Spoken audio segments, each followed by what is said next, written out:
Hi everyone, welcome to अवदान education. ये particular video है जो हमने पिछले 2 लाइव सेशंस लिए हैं, उसी को कंसाइज करके मैंने क्विकली एक इंट्रोडक्शन या एक नटशेल में पूरा प्रियम्बल समझाने की कोशिश की है, जो कि आपके किसी भी गवर्नमेंट एग्जाम में आपको हेल्प करेगा। यूपीएससी आप अटेम्प्ट करना चाहते हो या फिर पीसीएस, स्टेट पीसीएस, सभी के लिए इम्पोर्टेंट होगा।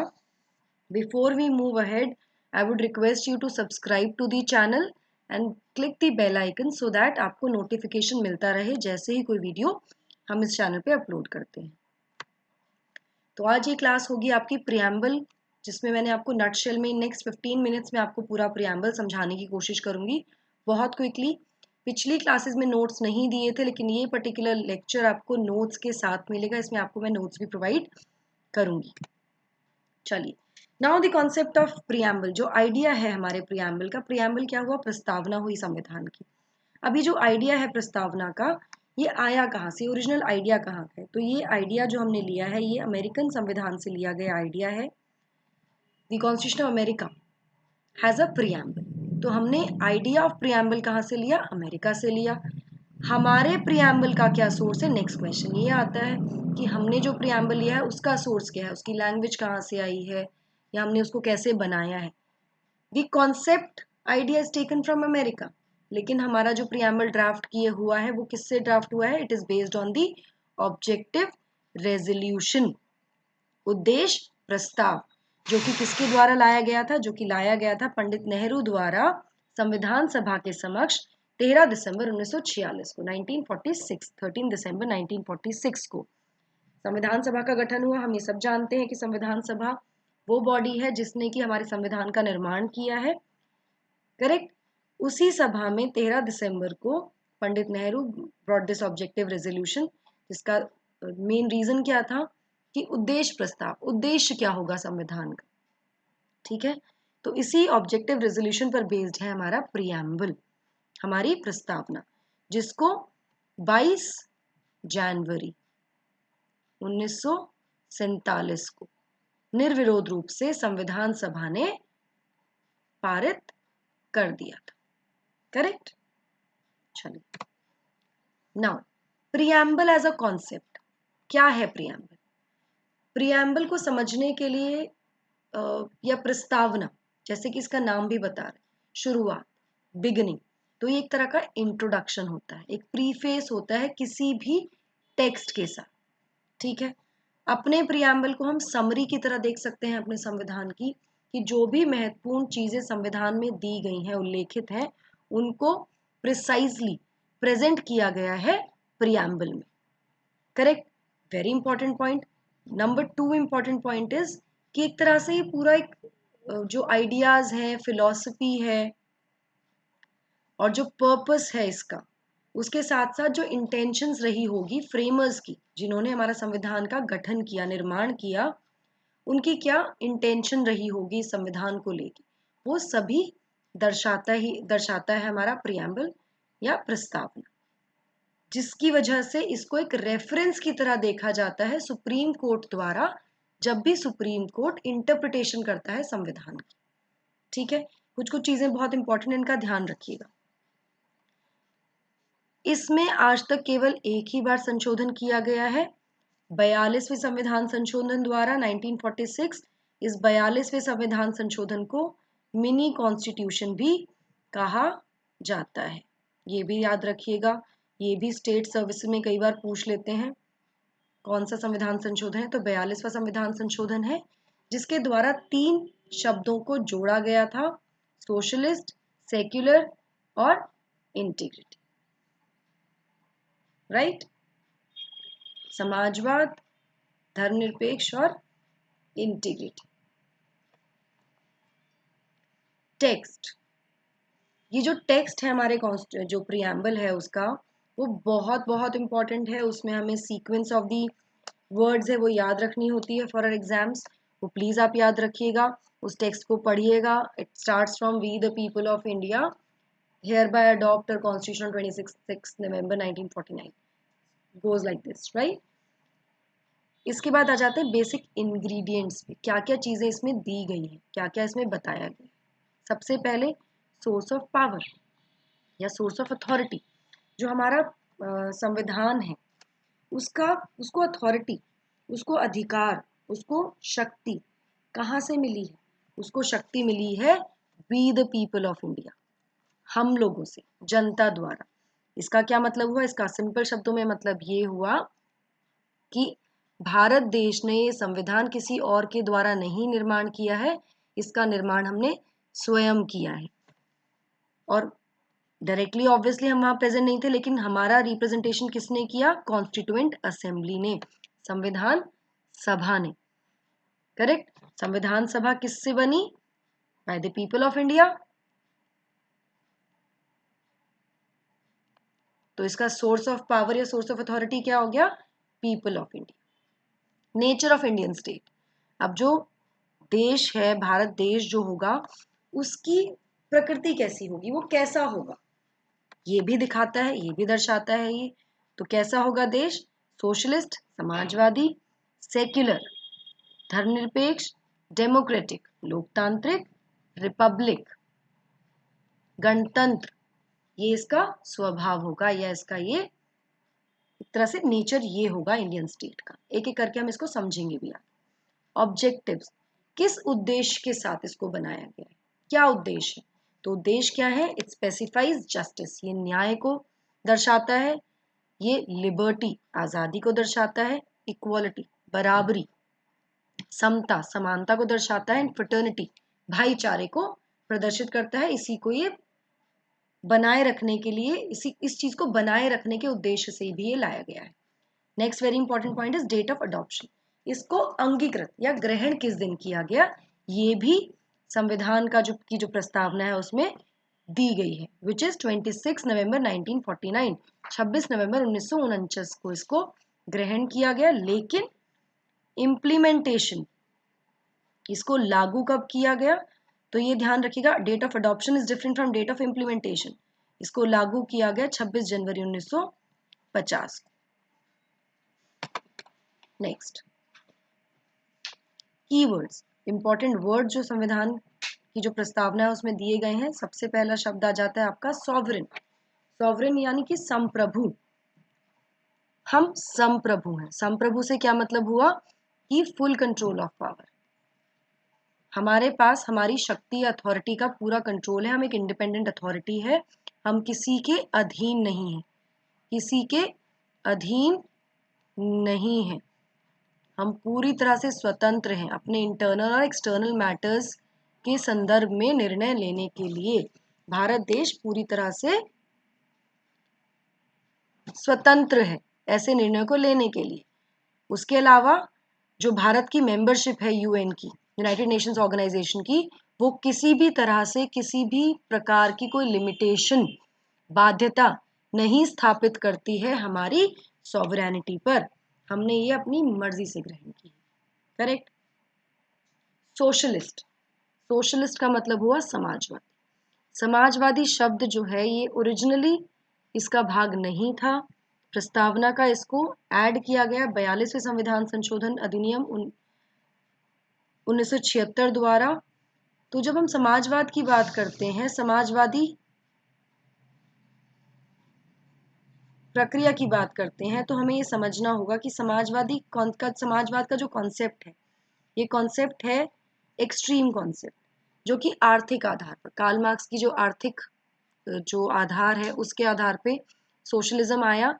लेकिन जो भारत ने सोशलिज्म अपनाया है, सोशलिज्म की जो भारत की परिभाषा है वो है एस्टैब्लिशमेंट ऑफ डेमोक्रेटिक सोशलिज्म, गणतंत्र या लोकतांत्रिक समाजवाद की, जिसमें हम केवल आर्थिक आधार की बात नहीं करते, हम बात करते हैं आर्थिक के साथ साथ सामाजिक समाजवाद की भी। क्योंकि देश में क्या था, केवल हम आर्थिक रूप से ही डिवीजन नहीं था, आर्थिक रूप से ही भेदभाव नहीं था, सामाजिक रूप से भी था। तो कहीं ना कहीं वो इक्वालिटी स्टैब्लिश करने के सोशलिज्म आया। और यहाँ पे हम मिक्स्ड इकोनॉमी की बात करते हैं। अगर हम आर्थिक आधार पे भी देखें तो हम पब्लिक प्राइवेट पार्टनरशिप को आधार मानते हैं भारत में। ये सोशलिज्म कॉन्सेप्ट है भारत का। ये हम सब जानते हैं कि भारत ने जो चीज़ें अडॉप्ट की हैं, जो भी चीज़ें हमने अलग अलग जगहों से ली हैं, उसमें अपने अनुरूप हमने उसमें परिवर्तन भी किए हैं। सेक्युलर, नेक्स्ट आ जाता है आपका सेक्युलर। सेक्युलर इज धर्मनिरपेक्ष। धर्मनिरपेक्ष किसी भी धर्म को ना मानने वाला।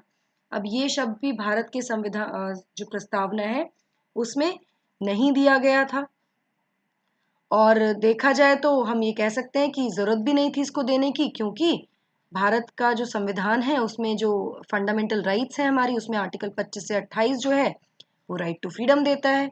फिर भी हमने सेकुलरिज्म का लिया, लेकिन हमने सेकुलरिज्म या धर्मनिरपेक्ष का एक पॉजिटिव कॉन्सेप्ट की तरह हमने इसको ग्रहण किया है, जिसमें प्रतिबंधित नहीं किया गया है, बल्कि क्या किया गया है, सभी धर्मों को समान अधिकार दिया गया है, उनको समान स्टेटस दिया गया है, और सभी के पास समान अधिकार है और समान सपोर्ट, राज्य का जो सपोर्ट होगा वो बराबरी से मिलेगा, irrespective of their strength and size.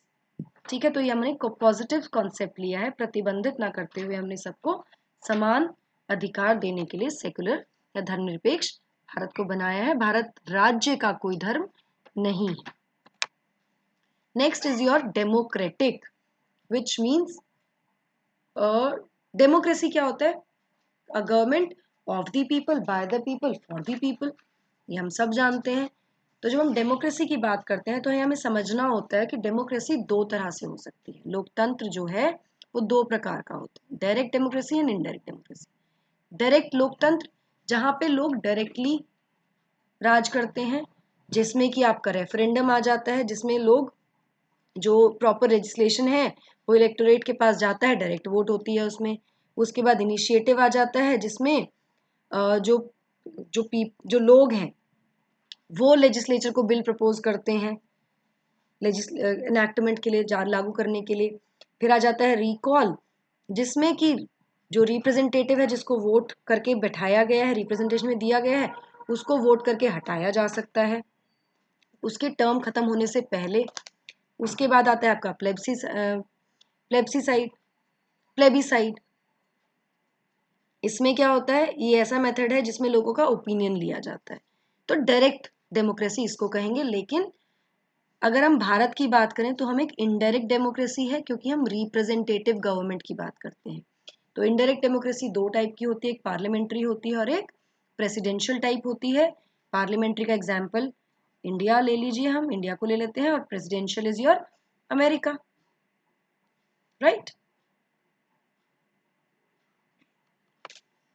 तो यहाँ पे जो डेमोक्रेटिक टर्म यूज किया गया है प्रियम्बल में, ये भी सिर्फ पॉलिटिकल डेमोक्रेसी की बात नहीं करता, ये भी सोशल और इकोनॉमिक डेमोक्रेसी की बात भी करता है।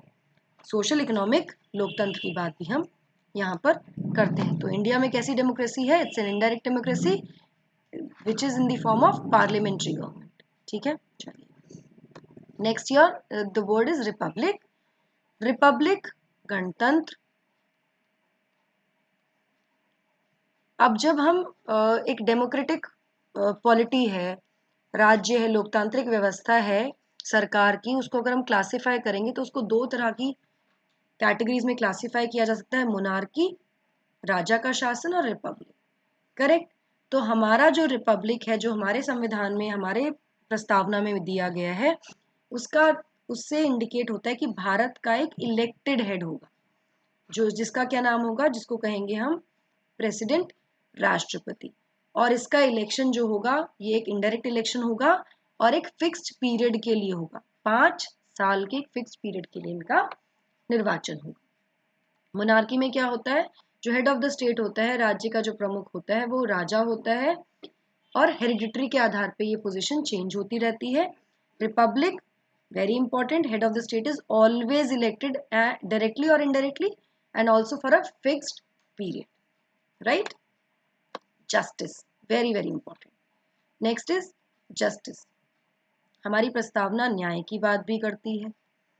अब न्याय से क्वेश्चंस एग्जाम में पूछे जाते हैं बार बार। तो प्रस्तावना के द्वारा किस प्रकार के न्याय को स्थापित किया गया है, सामाजिक न्याय, सोशल, इकोनॉमिक न्याय, आर्थिक, पॉलिटिकल न्याय, राजनीतिक न्याय। तो सोशल, इकोनॉमिक, पॉलिटिकल जस्टिस को स्टैब्लिश करने की कोशिश की गई है प्रस्तावना के द्वारा, वो निर्धारित किया गया है।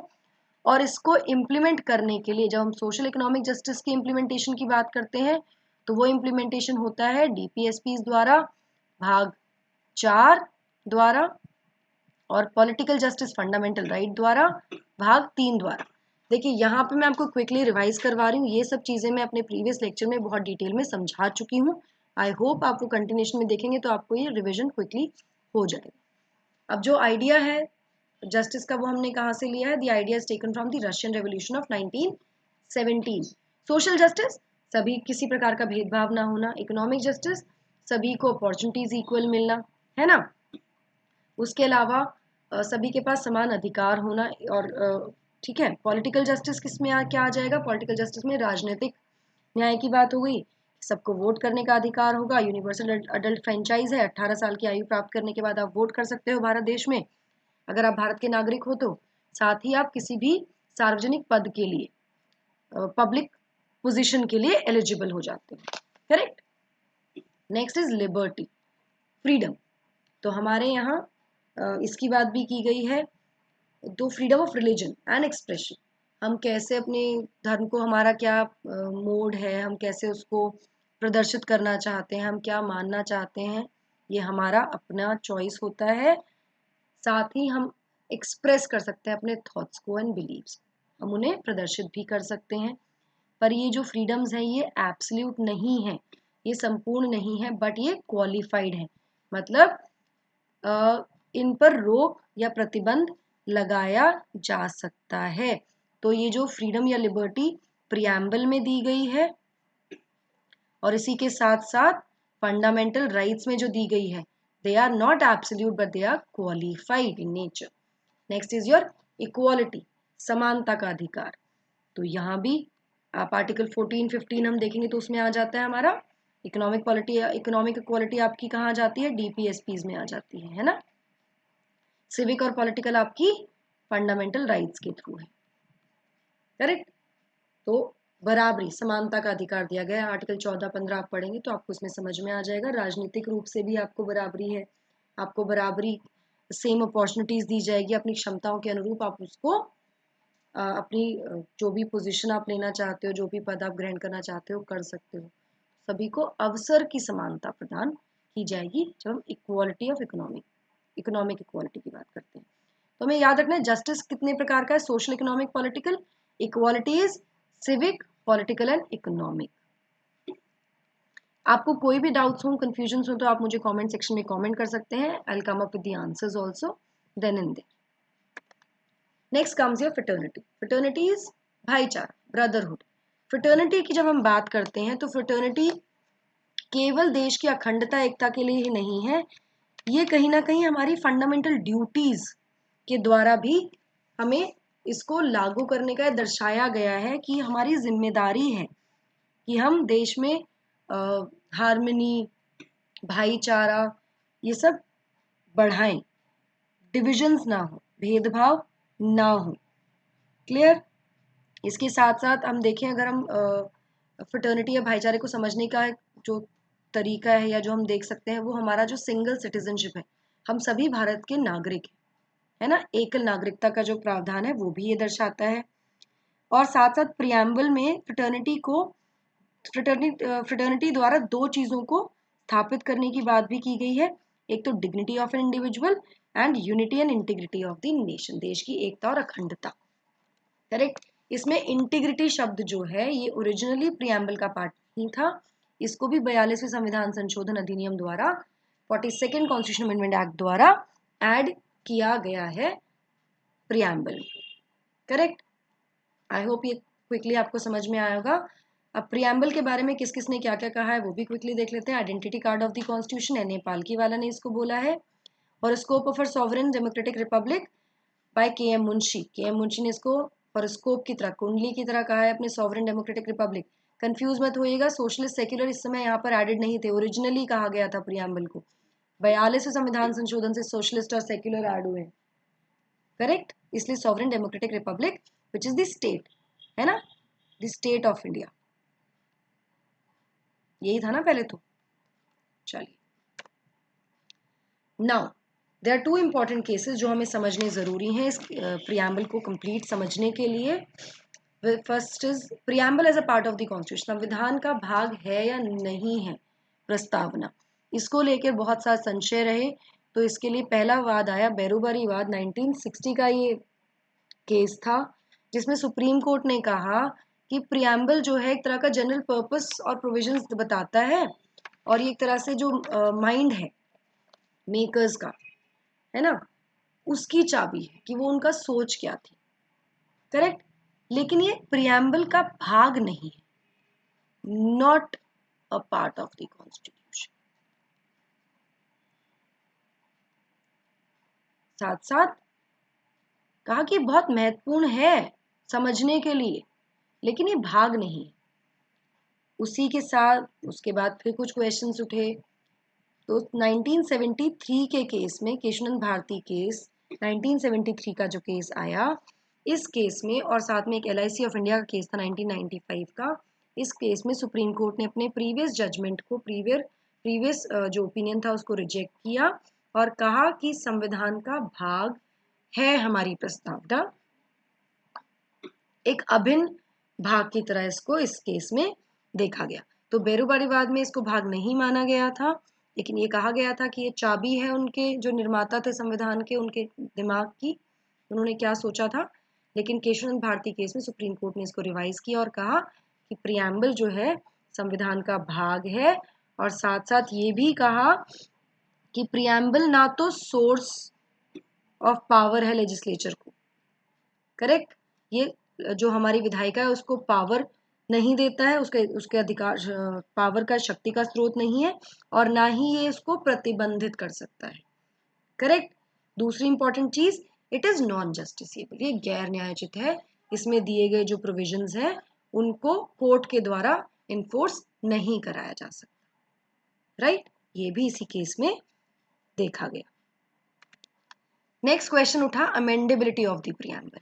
अब क्या संविधान की जो प्रस्तावना है उसको अमेंड किया जा सकता है? क्योंकि संविधान का कोई भी भाग अंडर आर्टिकल 368 पार्लियामेंट को ये अधिकार देता है, पार्लियामेंट को ये पावर देता है कि उसको अमेंड कर सके, संशोधित कर सके, है ना।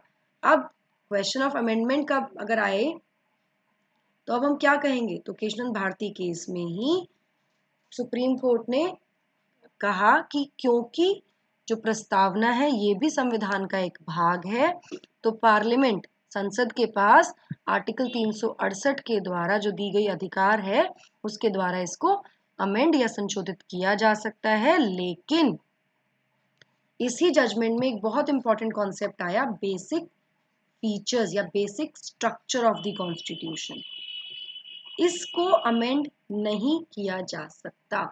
इससे हम ये भी समझ सकते हैं कि पॉजिटिव अमेंडमेंट हो सकता है, कुछ चीजें ऐड की जा सकती हैं, लेकिन इसमें से कुछ हटाया नहीं जा सकता, क्योंकि प्रियम्बल जो है ये बेसिक स्ट्रक्चर का पार्ट है। बेसिक स्ट्रक्चर डॉक्ट्राइन, संविधान का मूल ढांचा का जो ये डॉक्ट्राइन है, ये धीरे धीरे ग्रेजुअली बहुत सारे जजमेंट्स के थ्रू आया है, जिसको हम बाद की क्लासेस में पढ़ेंगे जरूर। तो इस जजमेंट के द्वारा बेसिक स्ट्रक्चर डॉक्ट्राइन भी स्टैब्लिश किया गया। तो अल्टीमेटली क्या हुआ, preamble can be amended without affecting the basic features of the constitution, ये भी स्थापित किया गया। So this is it about the constitution. और जिसके बाद हम जानते हैं कि 42nd अमेंडमेंट एक्ट 1976 से 3 शब्दों को जोड़ा गया, which are socialist, secular and integrity. I hope this lecture is beneficial to you. Don't forget to subscribe to the channel. Leave a comment if you have any doubt in this, and do hit the bell icon so that you get the notification about my classes. Thank you so much everyone. See you tomorrow with the next topic or maybe some questions. Bye for now.